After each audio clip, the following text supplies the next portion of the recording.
It's Tuesday, it's May the 4th, and it's the Maine Take. Hi, and welcome. My name is Dana Connors, and I am pleased to be the host for this weekly program brought to you by the Maine State Chamber of Commerce.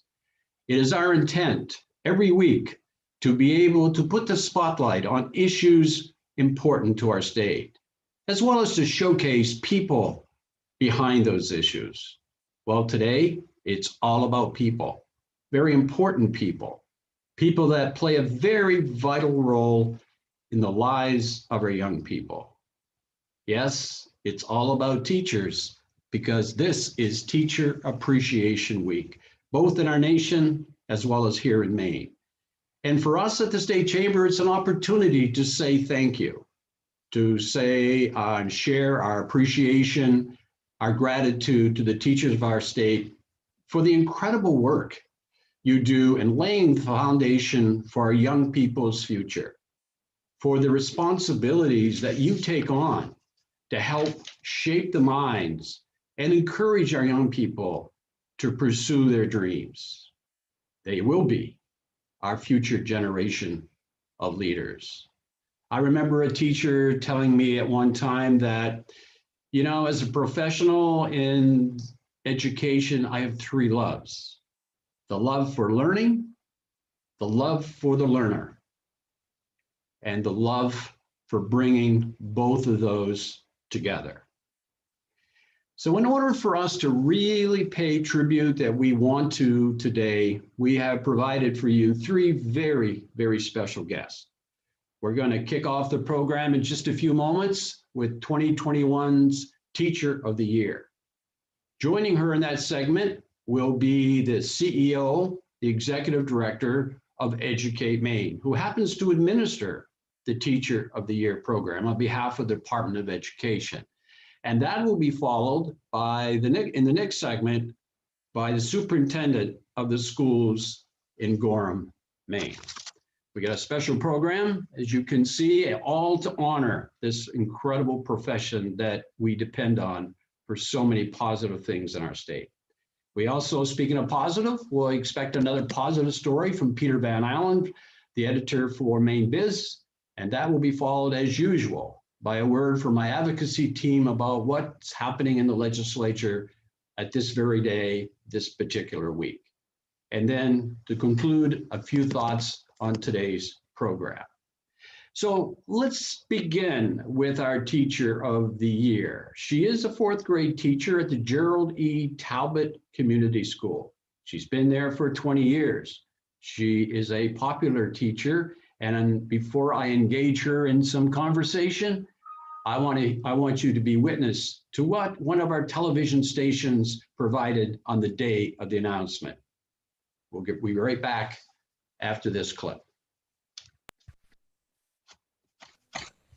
We all know it's been a really difficult year for teachers, but today one teacher got a surprise that should make the tough days a little easier. News Center Maine's Rosalind Flaherty has more. A celebration at Gerald E. Talbot Community School in Portland for a deserving teacher. I'm overwhelmed for my community. Fourth grade teacher Cindy Soule is Maine's Teacher of the Year. She loves her school, she loves her students, and they love her back. Soule was picked from a group of 16 finalists, one from each county, who were whittled down from a list of more than 300 teachers across the state. I really wanted this next step because I knew it would shine a light on so many teachers here. While this year has not been the easiest, I have 7 students on one day, 5 on another, and then I'm teaching in the morning, and then in person, and then checking in on remote students in the afternoon. Soule, like many teachers, has had to reinvent the learning wheel, and she says her students are the ones helping her get through it. It's all about learning and figuring out ways, and that's what we do here, and we're collaborative and we support one another. So with every challenge that we face, we just work together to find a solution. Rosalind Flaherty, News Center, Maine. Now it is my pleasure to present to you the star of that clip. It's our 2021 Teacher of the Year, Cindy Soule. Cindy, congratulations, and certainly deserve a warm welcome to this program, and thank you for being with us. Thank you for having me and for celebrating teachers across Maine this week and the work that we're doing. Trust me, it's a pleasure. It's our opportunity to show you some love like you expressed in that, or I think it was your principal perhaps that expressed how everybody provides you with that same sense of feeling. That's great. But you know what? Let me spend a moment in just setting it up, and I'm going to ask Jason to go into a little more detail in a moment. But when you think about it, you started off the year, almost a year's process, with 300 very deserving teachers being nominated for this consideration. Our congratulations goes to all 300 of those. And then that gets broken down into one from each county. So you have 16, then down to 3 finalists. And here is that special teacher, Soule, that went through that whole process of oral presentations, written presentations, visits by the Board of Education here in Maine and the business community. It has to be the thrill and the honor of a lifetime. It is so special. The process says so much about getting here. So again, I congratulate you. What was it like? I could almost tell from the clip what it was really like, but give us, now that a few months have passed, give us some perspective on that, and also share a bit about what your responsibilities have been or will be as Teacher of the Year.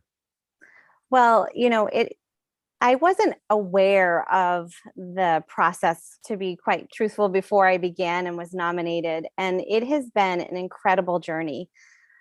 Having the time to reflect on your practice 20 years in, and there's teachers who were nominated from various stages of their career, but to come together as a cohort and hear across the state of Maine, have from each of the teachers who was chosen as a county teacher, the amazing things that educators were doing, especially, the announcement is coming up this week for our new county teachers on May 12th at 2:00. So please tune in for that. But we were announced around the same time last year, and we were in the middle of emergency pandemic teaching. And we came together in ways across the state, and just to hear all the different the things happening in education and the ways that teachers came together and figured out solutions, and that nobody predicted that we'd ever be teaching in these ways. And it was just a really powerful moment. I really need to say that my cohort is amazing. And, I feel honored to have been the one to be given this opportunity to represent everyone. And that's what I see my role as. So really, my responsibilities have been to advocate for the things that I'm hearing from that cohort that's happening across the state, connect with the Department of Education and leaders. I reached out and was able to meet with Senator Susan Collins and really highlight what's happening in the pandemic and really put a spotlight on the need for equity moving forward. Yeah, it's simply amazing. Let me read or share with our viewers, at the time of the announcement, last year's winner, which happened to come from Gorham, her name was Heather Whitaker. She was a recipient for the 2020 Teacher of the Year Award. And in announcing you, here's what she said, and I need to read this because it was really so well stated. She indicated, Cindy is a lifelong teacher committed to the craft of teaching and building relationships with her students, her colleagues, and her community. We will learn so much from her passion for teaching inquiry-based science and literacy. She goes on to say, she creates a dynamic learning environment that inspires curiosity, citizenship, and collaborative thinking in her 4th grade students. I was intrigued. These are fourth grade students, and the term that she used that I also saw through some of the background information was inquiry-based science and learning. Speak to that. What is that, and how does that actually work with the 4th grade students? So the inquiry-based learning is really the power of students asking questions and being motivated to find those answers. And what had happened as a result of the 2009 No Child Left Behind legislation was schools like mine who were underperforming became overly focused on literacy, rightfully so. Like we need to be thinking about literacy, but what we did was in that process drop content, science and social studies. And so the learning became very skills focused. And what that did was we lost some engagement. And so we're getting all this new research and information. And I've been here 20 years looking to advocate for my students and close the opportunity gap that's faced. I mean, the literacy scores have not changed in 20 years. The discrepancy between Black students' reading proficiency and white students of more advantaged socioeconomic status is still wide. And, in my quest, I did so many different things and I became very skilled at teaching literacy, but what was missing was the motivation, the students' questions. And so it's been really phenomenal which is kind of funny because we start with a phenomenon. So we show this amazing mystery of the natural world and we ask the students, what's happening? What's happening? So one of the things that the Department of Education saw when they visited, we were up on the hill of school grounds looking at some erosion, and students ask questions and then they research and read and do experiments and figure out the answer to their own questions. And it's hugely collaborative. Students are able to bring all they know from their own life experiences together and they figure out what their answer to their question is. Oh, that's incredible. And at such an early age, when you really instill that desire, that need, that inquisitiveness is very special because it'll be there for the rest of their life is what you wanted to actually instill in them. Now, that's great. It's really reflective of a real world situation, isn't it? In which you really do foster the value of relationships, working together, and those types of efforts, if you will. Now, that's great. Jason, I want to turn to you now. You're the one that administers this program. And for those who may not know, Jason Judd is the executive director of Educate Maine. Educate Maine is really a business-led educational advocacy group that does great work. Their mission is to champion college and career readiness, educational attainment. And frankly, if you know Jason, you know he's extremely well suited. As a matter of fact, I almost believe that his doctoral dissertation had a lot to do with innovation in the classroom. So when you think of what his responsibilities are as an organization, I think you'd agree with me. He's very well suited.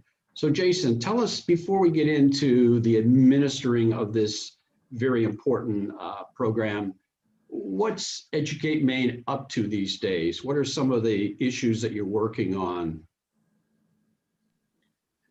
Thanks, Gina. Thanks for having me. And it's a busy time in education right now, and our biggest priority at Educate Maine is to support the educators that are doing amazing work in our classrooms, as well as the school administrators that are doing Herculean efforts to serve students and families right now. So as Cindy mentioned, we have the announcement for Maine Teacher of the Year next week on Wednesday at 2:00. So tune in to Maine Department of Education's YouTube channel when we'll announce the 16 new county teachers of the year. As you know, Dana and your policy team, we're actively involved with supporting strong education policy in both Augusta as well as federally. We've got a great opportunity right now with the federal and state investments in education to address some really important challenges in Maine. And Cindy mentioned one of them, which is the opportunity gap piece, and making sure that all of our learners, regardless of where they live, regardless of their race or socioeconomic status, are being successful in our schools. Specifically, we're gearing up for a summer of professional development programs where we're going to be supporting educators and school leaders. Our Education Leaders Experience program, which Heather's been a great part of in the past, where we connect educators and business leaders to learn about particular industries. We're gearing up for the Kappa class in partnership with Unum, Thomas College, as well as the Maine Principals Association. And then certainly we're moving ahead with robust computer science professional development because we know that our young people need a foundation of computer science to be able to be ready to be successful for post-secondary ed, as well as the workforce specifically. So things are busy, but we've got a great opportunity right now to really support our educators and improve our education systems in partnership with the Department of Ed and our policymakers. So I take it that the administering the Teacher of the Year program is really a work of love in terms of, because it's a process that's very complex in the sense of the time and the process involved, all the things I mentioned earlier. But in the process, you get the opportunity to celebrate some very special people at work in our state doing wonderful things on behalf of our youth and our future. It's kind of a labor of love, right? Yeah, it certainly is. As a former teacher and school administrator myself, it's certainly one of my favorite programs, and we're honored to administer it for the Maine Department of Education and really bring in the business community, bring in community leaders, and a whole group of people, the State Board of Education, the Maine State Teachers of the Year Association, to help honor and support teachers, but also to help support their leadership. You know, the Maine Teacher of the Year program is really about supporting teacher leaders and having them develop their voices and coming together as a cohort, as Cindy mentioned, with a collective platform to make change and to address some of the systemic challenges that we have as a state. And that's really what it's about. Yes, we're honoring them and celebrating them, but we're really supporting their leadership and giving them opportunities to lead, because they're the ones, to be honest, that usually have their hands on the pulse of what's happening and what needs to change in order to make things better for kids. Extremely well said. I'll always remember we did one of our Making Maine Work reports, and we did it around workforce, and we talked at one point about the supply issue, the number of people that we needed and we were lacking. Also about the skills, and I don't remember the percentage, but I do remember the revealing statistic that uncovered a real issue that we need to pay attention to. And that is when you ask the college professor how many people were prepared for the workforce of that time, it was something like 80-some%. When you ask the business community how their employees were prepared for the economy at that time, it was more like 40-some%. And I think what Educate Maine has brought the parties together to do the obvious, which is to engage and to learn from each other and to plan the future together. I will also close this segment by saying that notwithstanding the challenges that the teaching community has had to endure and face in the process of educating our young people in this past year, Cindy, you are the most wonderful example of somebody who can talk about that process, do it with a smile on your face and a positive attitude. That is a gift. And that is to be noted. That's a wonderful, wonderful gift, I should add. To both of you, I want to thank you sincerely for your commitment, for your leadership, for all that you do on behalf of so many of us. So to both of you, thank you, the best of luck, and keep up the great work. Now let's turn to a very popular, a very effective superintendent of one of our school systems that happens to be the Gorham school system. Her name is Heather Perry. She is a Machias native. As I recall, she got her degree from the university there in Machias and her advanced degree in Orono. And frankly, in spite of how she's been gifted with youthful appearance, she has been a teacher, a principal, a teaching principal, superintendent in the Greenville area, Waldo County, and now here in Gorham, Maine. Her reputation is a very positive one. I know her a bit personally, but a whole lot about her professionally. And the thing that I always remark about her as a person or a professional is her value of positive thinking, positive relationships, whether you're in the school system or sitting beside me at the Bicentennial Commission, in which we spent some time together. Welcome, Heather. Well, thank you, Dana. It's a pleasure to be here helping to celebrate our teachers this week.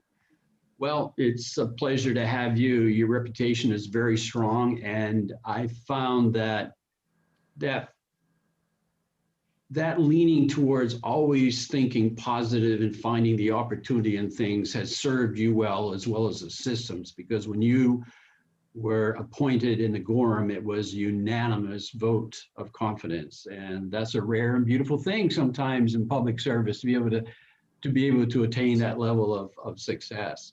But you also intrigued me when I was doing a bit of background information on you, that I was kind of struck by the very point that you made, in which you said, memorizing facts and information is important, but we can obtain a lot of that through technology today. But what should not be forgotten, because it matters in terms of today's economy and future success, are those things like collaboration, like caring, like patience, like teamwork. Speak to that, because I find that fascinating and so in tune with where we are today and needs of workforce within our economy. Well, before I, speak directly to that in my own experience, I just wanted to take a minute and just say thank you to Cindy and Jason earlier for their comments. Cindy is just another great example of the positivity that you mentioned, Dana, of educators across the state and what they do day in and day out for our students. It's just incredible, and it's even more incredible during this COVID-19 pandemic. But in terms of the essential skills, people often refer to those things as soft skills. I don't think there's anything soft about them.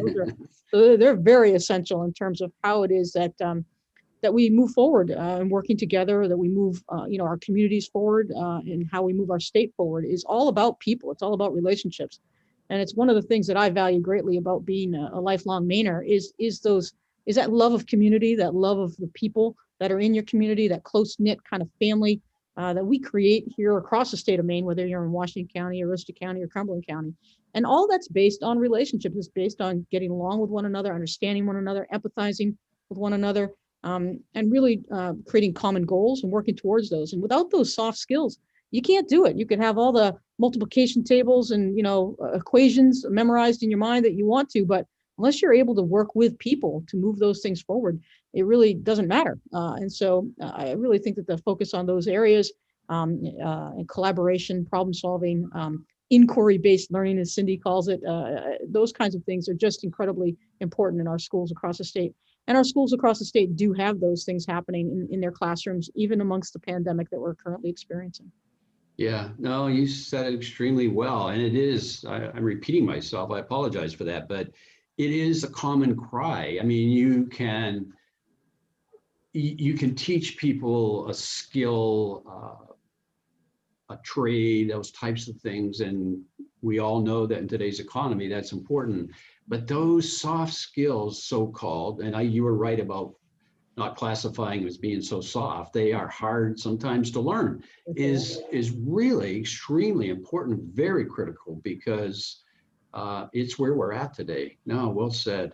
You're back in the classroom in terms of, not you personally, but teaching is back in the classroom. Yes. And it's been a rough year. What's your experience been like? I mean, it's been very trying on teachers, I'm sure. Are we in the remote? Are we in the classroom? And for you, it's got to be similar. I mean, it's got to be a tough call, tough thing to manage.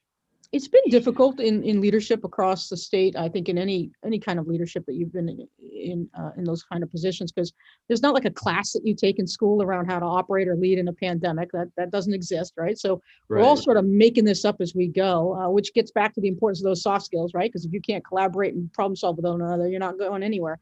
But it's even though it's been a challenge, it has been a year full of just incredible, gifted people and teachers really just sharing and focused on the passions that they have for their students and their communities and the families that they serve. I have to say that throughout this pandemic, I've had for many years, I have a quote on my door. You won't see it. If I turn my screen, you can see it. But a quote on my door that says something along the lines of, "What comes out of you when you're squeezed is what's inside of you," right?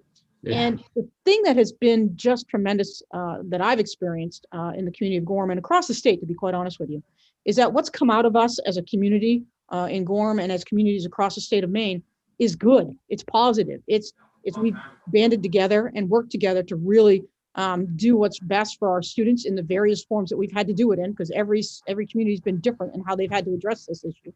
But really, just the common goal setting, the common purpose, making sure that we're doing everything that we can possibly for our students and for our families and our communities. It's been the common thread that's run throughout the state, and I just have been thoroughly impressed.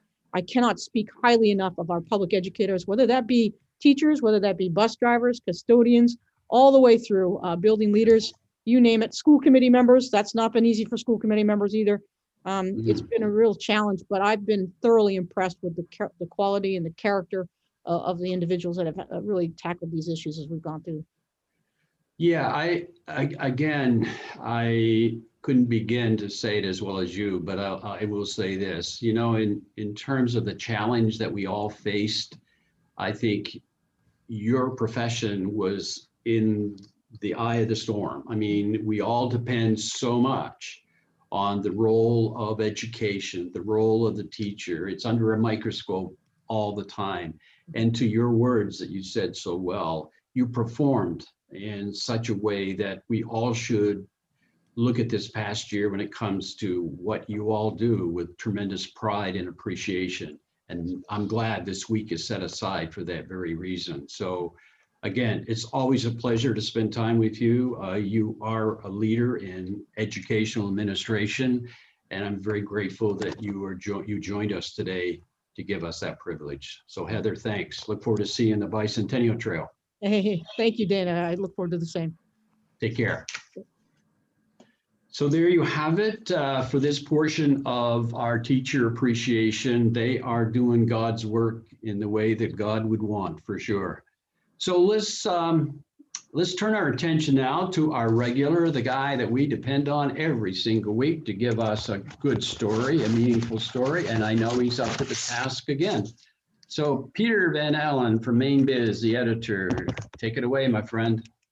Hey, Dana, thank you so much. And thank you to the teachers and educators that you had on the show. Especially poignant for me with Cindy, because I have a son in 4th grade. I have 2 other kids who successfully completed 4th grade. So I know just, you know, and Heather too, just that communication, over communicating everything and just getting the word out to parents, what's going on, what's changing this week. That's some hard work. Now to go a totally different direction, I guess. I thought, Dana, you and your viewers might be interested in it. So our most viewed story this week at Maine Biz has been the story we had about 2 breweries opening down east in Washington County. We've got in Eastport, the Horn Run Brewing Company is going to be opening this summer right on Water Street in downtown Eastport. It's a husband and wife team. And then in Machias, we've got the Little Bad Brewing, named for the falls there, Little Bad Brewing. It's opening on Court Street in the downtown, just off the main drag there. And that one is being opened also by a husband and wife team, 2 teachers actually. Oh, really? Yeah. Opening this. They have the summers off, and they have a camp in Machias, and this is something that they felt like it would be a good addition to the community. Now, Washington County, or that down east area as we know it, has one such brewery like this. It's the Lubec Brewery, which opened in 2015. And I don't know the last time you were in Lubec. I was there last summer, and this place was a hub of activity on the main street in Lubec, and that's even with, the Canadian border was closed. You couldn't go over to Campobello or New Brunswick, and Lubec was the activity was really centering around that brewery. And the model that we seem to be seeing for a lot of these breweries is you go there, you can get food, you can meet your communities. There's a family friendly element, and they have their own sort of unique brews that they come up with. So they get sort of these cult following, and it can really revitalize an area. Not that these areas need revitalization, but that it's always nice to have another restaurant. And both Eastport and Machias have a lot of civic pride. I mean, when you're in Machias, Machias has the new Machias Savings Bank Operations Center there. They have Helen's, which was rebuilt after fire 6 or 7 years ago. They have the Bluebird restaurant where that's the best wild blueberry pie I've ever had. And so these guys will be sort of right in the thick of that. And Eastport has a great community, a great downtown with great bones. They have the nice port there. They have the smaller cruise ships that come in the summer, a lot of commercial shipping activity coming through there. So these will both be great additions for those towns. And it's sort of another feather in the cap for the downtowns in those respective areas. No, I think you're absolutely right. And it's, Maine has garnered that reputation as a foodie state, and we certainly have our share of breweries, and seeing them be developed in the rural parts of our state is really an economic bonus. It does bring people. It's a very popular pastime, if you will. And I think when we're seeing this real estate explosion, where properties, particularly in the rural area as a result of the pandemic, are really blossoming, that adds to that attraction, that mystique that we know exists in Maine. And so I think it's all good news. And for the beer drinkers, it's particularly good news, right? Particularly good, but I think for those towns and just for the economic activity in Washington County particularly, it's pretty neat to see. Yeah. Well, as usual, I love your positive stories and look forward to the next one next week at the same time, same place, and as I say, the same station. So thanks, Peter. We really appreciate it. Have a good week. Well, now I'm going to turn to two of our advocacy team members, Ben Gilman, who manages a lot of the energy and environment and workforce issues, to no one's surprise, is on a Zoom public hearing at the moment, can't join us, but there'll be a lot of those interferences in the next few weeks until the legislature leaves town. But in the meantime, there's a lot to talk about. We don't have the time to deal with it all, but certainly we have Peter Gore and Linda Caprera here to tell us what's on their mind that you should know about. So Peter, you want to take it away? Thank you, Dana. Sorry, there's some interference. We've got a busy week this week. The legislature is pressing towards finishing their public hearings work and their committee work. Issues are supposed to be wound down by Friday and completely by the following week. The big issue that came up this week is 1571, and that is a bill. Hang on. That is a bill that deals with Maine's unemployment insurance system. It was submitted by the Speaker of the House, and it represents probably the most comprehensive restructuring of our unemployment insurance system in the last 20 years. Unfortunately, the business community wasn't consulted on this. And so in our testimony yesterday in opposition to the bill, we indicated that if there is going to be structural changes made to the unemployment insurance system, it's best done through a coordinated effort of stakeholders to try and find commonality. I mean, the unemployment insurance system during the pandemic was challenged in a way that no one could foresee, and like never before. And as a result of that, I think some of the shortcomings of the system were highlighted, but those are problems for both employees as well as employers who are the payers of the system.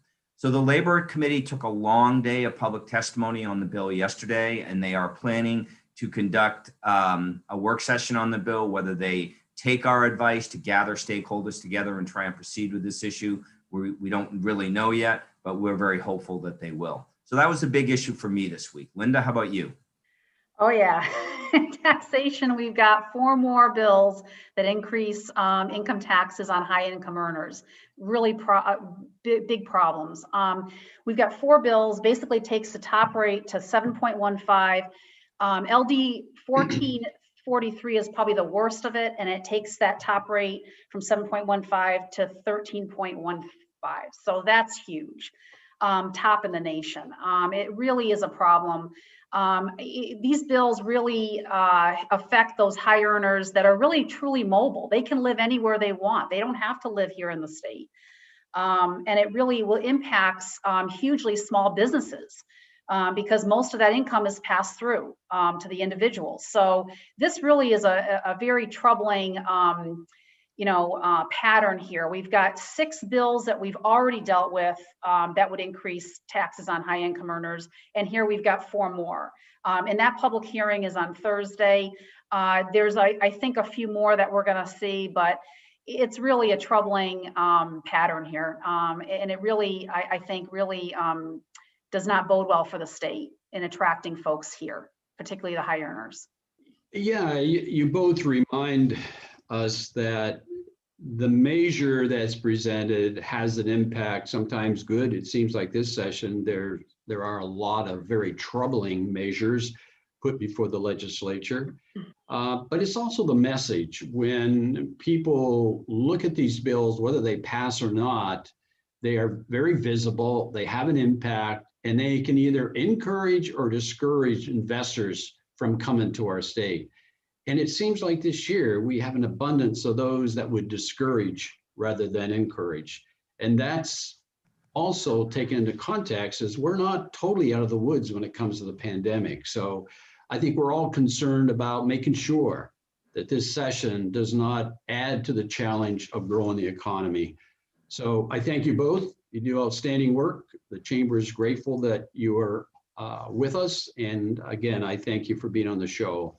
And although the viewers will see you back here next week, I'll see you in just a few minutes. So thanks. Thank you. Yeah. Thanks.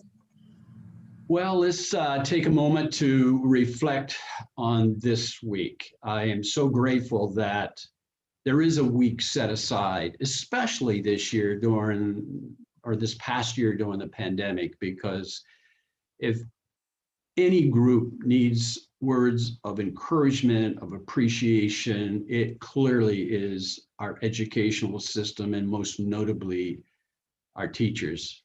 You've heard me say this before, but in my mind, at least, it bears repeating.